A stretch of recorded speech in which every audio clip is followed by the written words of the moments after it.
Olá, Dialoguers! Eu sou a Daisy. Eu sou a Letícia. E nós somos do Dialogar. É um podcast criado para falar sobre tudo do mundo de gestão de pessoas. E nós estamos na nossa segunda temporada com muitos temas interessantes. E claro que a gente precisa de convidados especiais. E para falar de escassez de talentos, nós estamos com duas convidadas super especiais. A Letícia vai apresentar para vocês. É isso mesmo. Convidamos duas craques aqui em atração de pessoas. Primeiro a Renata. Obrigada, Renata, por ter aceitado o nosso convite.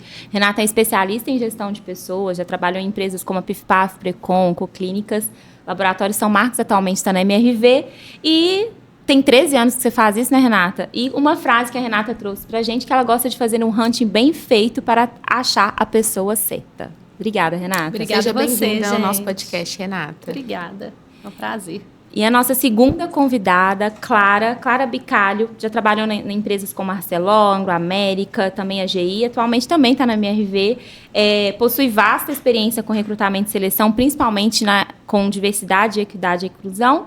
E uma frase da Clarinha, apaixonada por desenvolver novas ideias ligadas à diversidade, inclusão e marca empregadora. Seja muito bem-vinda. Obrigada, meninas. Bem-vinda, Clara.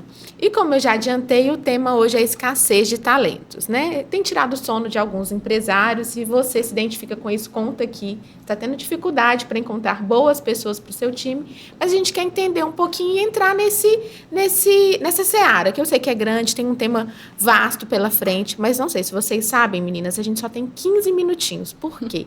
Correria, agitação, e todo mundo para tomar um cafezinho, não é verdade? Nós estamos com o nosso Café Raiz, que é o nosso apoiador. Então, todas as meninas estão aqui tomando um cafezinho bem raiz, porque somos mineiras, um bom bate-papo merece um café. Então, quero agradecer o apoio do Café Raiz, que vai ajudar a gente a bater um papo aqui mais descontraído. Eu acho legal a gente começar, e a Letícia sempre pensa muito, até com os convidados, assim, primeiro trazer alguns dados, né? Eu acho que é importante, e depois disso a gente vem aí para a prática, para o dia a dia. Comenta aí pra gente, Letícia, o que a gente tem aí de dados sobre esse assunto?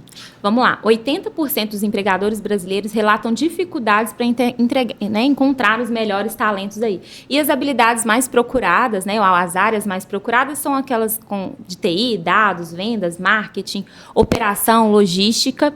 E, por outro lado, a gente também buscou que hoje existe 7,4 milhões de brasileiros desempregados. Esse dado é do IBGE de 2024. E aí, gente, se tem gente desempregada de um lado e do outro lado empregadores com vagas, qual é a falta desse match aí? Essa conta não fecha, né? Contem pra gente, a ponto de vista de vocês, as experiências. Eu acho, assim, que a gente passa muito por isso, né? Quando você fala assim, essa é uma dor do CEO. Não, essa é uma dor do RH também. Sim, sim. O RH sofre, a gente tá lá na esteira, no processo ali, a gente consegue ver o end-to-end até a pessoa entrar e é uma dificuldade gigantesca. A gente tá com uma escassez gigante quando a gente fala de mão de obra. Por quê? As pessoas, por mais que a gente tenha um alto número de pessoas desempregadas, a gente precisa habilitar essas pessoas para essas posições. Verdade. E aí, é o que a gente chama de qualificação. A gente tem uma quantidade de pessoas sem qualificação necessária para aquilo que a gente precisa, e de uma maneira geral, tá, gente? O uso da tecnologia, o uso de novas ferramentas do trabalho também. Então, as pessoas precisam se qualificar. Você acredita até numa qualificação básica também, Clara? Qualificação básica, tá, gente? E a gente tem um fenômeno que vai se agravar cada vez mais com o passar do tempo, que é a inversão da pirâmide etária. Hoje, eu tenho uma quantidade de pessoas no mercado de trabalho, mas daqui a pouco essa conta não vai fechar mais, porque eu vou ter cada vez mais o envelhecimento da população. E isso aí é um outro ponto que vai pegar para a escassez da mão de obra. As empresas precisam começar a abrir a mente e entender que aquela pessoa, eu quero aquela galera que acabou de formar, o trainee, né? Com energia, talvez. Aquela energia. E aí a gente cria ali um viés, né? De dizer que a pessoa 60 mais, ela não tem energia. Gente, acabou isso. A pessoa consegue entregar muito bem. De uma qualidade de vida hoje é diferente, né? Muito. O acesso às informações, elas são muito mais rápidas, né? Muito mais possível, né? Então, e antigamente, a gente tinha a faculdade era o seu ápice. Você formou, você consegue vagas muito expressivas no mercado só por ter uma faculdade. Hoje em dia, a gente já se depara, por exemplo, quando a gente fala de vagas de tecnologia, às vezes a faculdade não é necessária mais. A pessoa precisa ter uma certificação, ela precisa ter um diploma específico que poucos têm, e aí essa pessoa se torna muito concorrida no mercado, e aí a gente não consegue fazer essa atração. Porque é uma pessoa com uma certificação específica e várias empresas buscando. Esse mesmo profissional. Mas aí, vamos falar então de TI, né? Que talvez eu acho que é uma das pós aí, pandemia, sim, né? A gente acelerou muito esses novos trabalhos, essa parte de desenvolvimento. Mas o que você acha que essas pessoas estão buscando, Rê, assim, os empregados, né? Porque muitas vezes eu tenho uma certificação cara ali, mas eu posso trabalhar para fora, para várias empresas, talvez de home office, e muitas vezes não é uma realidade que a gente encontra, né? Não é uma realidade. A gente tem vivido muito isso, assim, a competição não é só no Brasil mais, só em Minas Gerais mais, a gente compete com o mundo. Global, né? É uma dificuldade global, agora é uma competição global mesmo. Uma pessoa hoje, principalmente depois da pandemia, que se tornou muito mais comum trabalhar de home office, porque antes ainda era um tabu, poucas empresas praticavam. Depois da pandemia, viu-se que funcionou. As empresas foram obrigadas a trabalhar home office. Né? E ficou normal. E aí a gente começou a fazer reunião pelo Meet, pelo Teams, pelo Zoom, coisa que antes... Eu lembro quando eu comecei em recrutamento, a primeira entrevista que eu fiz nem era Zoom, nem tinha isso, nem lembro como que chamava. Skype. Foi uma coisa assim que eu fiquei... Gente, eu sentava na cadeira e falei, meu Deus, eu tô entrevistando uma pessoa que tá em outro estado, do outro lado do vídeo. Era uma coisa surreal, uma coisa cara, né? Muitas vezes a gente não tinha esse acesso, assim, as pessoas, os candidatos não tinham esse acesso. E agora não, gente, nós não fazemos mais entrevista presencial. Então, a partir do momento que eu não preciso fazer uma entrevista presencial, por que eu preciso trabalhar de forma presencial? Porque necessariamente, obrigatoriamente, eu tenho que trabalhar numa empresa brasileira, se eu posso trabalhar numa empresa de Portugal, por exemplo. Portugal está capinando muita gente aqui, gente, no Brasil, para a área de tecnologia.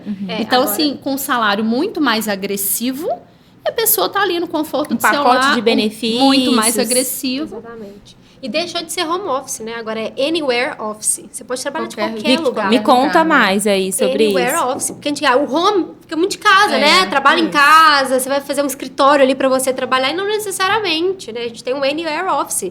Você consegue trabalhar de qualquer lugar do mundo. São os nômades aí. Sim, exatamente. Nômades digitais. Você entra ali dentro da Starbucks, pega uma mesinha que tem Wi-Fi, né? Muito antes do Brasil ter esse movimento todo, já nos Estados Unidos isso é muito comum. Você pega uma mesinha ali e começa a trabalhar dali. Na verdade, você não quer nem o café, você quer a senha do Wi-Fi. Você quer a senha do Wi-Fi. Eu já chego falando assim, não, eu vim pegar um café se precisar, se mas precisa, me dá uma aguinha, mas vender a senha do Wi-Fi.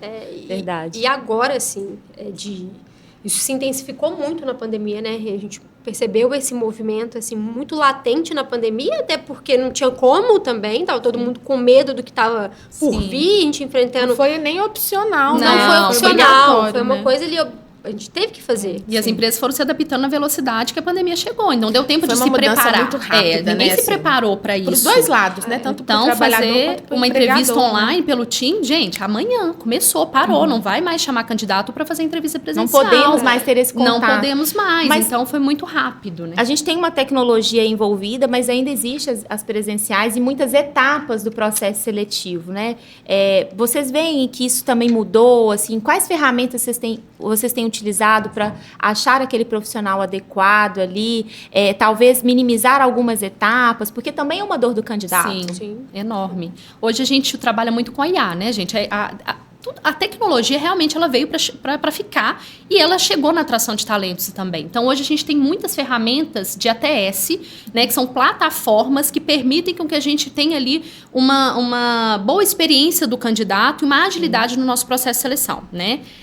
Só que, gente, a IA, ela funciona com a mão do recrutador, né? Então, quando a gente fala de muitas etapas de processo, a IA, ela ajuda muito, né? Essa ferramenta ajuda muito a gente a otimizar o processo. Mas se a gente não tiver por trás dessa IA um analista ali muito preparado para estruturar um processo seletivo que seja rápido e eficaz, nós vamos perder talento, gente. E isso é fato. As pessoas não têm mais paciência para participar de 10 etapas de processo seletivo. E então, a gente precisa... isso era normal, né? Era comum. A pessoa ia na empresa uma vez para conversar com a atração, ia uma segunda vez para conversar com o gestor presencial. Ia uma vez para fazer o teste psicológico, e numa outra, às vezes era em outra clínica, porque eu lembro, eu cheguei a fazer teste psicológico em clínicas terceirizadas de empresa para fazer aquele tanto de teste. Hoje a gente não usa isso mais. Hoje a gente gente tem mapeamentos comportamentais, tudo online, tudo digital, a pessoa faz de casa, responde, já gera para a gente automaticamente o mapeamento. A gente tem etapas hoje, a gente está implantando, né, claro, uma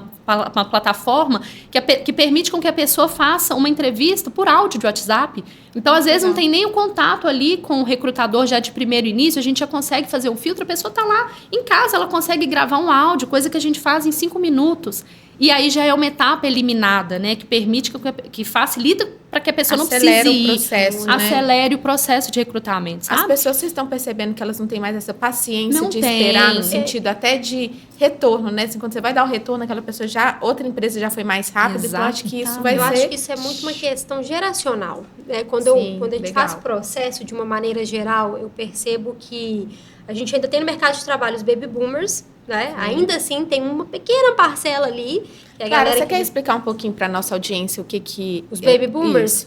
Gente, a galera que nasceu ali logo após o final da Segunda Guerra Mundial. E aí teve uma taxa gigantesca na natalidade. E por isso que é falado baby boomers. Eles ainda estão no mercado de trabalho, uma porcentagem muito pequena, mas ainda assim tem um reflexo ali. E a gente está com os millennials, que é a galera assim, extremamente acelerada, que já nasceu no auge da tecnologia. Sim. Uma galera muito impaciente, que quer resposta rápida. A gente crescimento rápido. Quer crescer assim, mas eu fui diretor de empresa júnior, eu tô pronto para entrar na cadeira do diretor da empresa. Eu falei, não é bem assim, calma, respira. Aqui a gente lidar tem um processo. com isso também deve estar sendo muito desafiador também para as empresas de modo geral, administrar isso, e vocês estão na linha de frente, né? Assim, o que vocês percebem, assim, de um modo geral, que dá para a gente poder fazer para que isso seja minimizado? Vocês conseguem entender, assim, o que a empresa pode fazer para minimizar isso? Assim, tem o papel da empresa? Vocês conseguem? Então, quero que vocês me contem isso, mas vai ser no próximo bloco, tá bom?